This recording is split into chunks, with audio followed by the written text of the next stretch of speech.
eto na, maganda kaya ang lagay ng panahon ngayong araw? Alamin na natin yan mula kay Anjo Pertiera ng GMA Integrated News Weather Center. Anjo!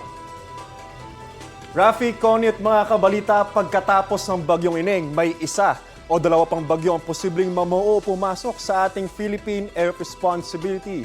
Ngayong buwan po yan. Sabi ng Pag-asa, yung mga naging galaw po ng bagyong Goring, Hana at ng Ineng ang posible ring kilos ng mga susunod na bagyo. Posible itong maglandfall sa extreme northern zone at may posibilidad na tumaan at tumama sa Bicol. Tatawin po nito ang southern Luzon at ang maladadaan po yan sa Metro Manila. Sa ngayon, wala tayong namamataang potensyal na bagyo sa loob o sa labas ng ating Philippine Air Responsibility. Hanging habagat at mga local thunderstorm mga asahan ngayon dito sa ating bansa.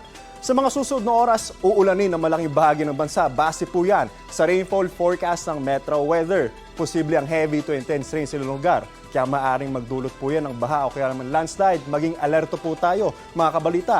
Asahan din muli ang ulan ngayong araw dito sa Metro Manila. Mga kabalita, binawasan na ng Ambuklaw at Binga Reservoir ang mga nakabukas itong gate para sa pagpapakawala ng tubig. Ayon sa Pag-asa, mula sa tig-3 kahapon, tig-1 gate na lang po nakabukas ngayon sa Ambuklaw at Binga. Sa nakalipas sa 24 oras, tumaas ang water level sa Angat, La Mesa, Pantabangan at Magat Reservoir. Bumaba naman ang taas ng tubig sa Ipo, San Roque at Caliraya Reservoir.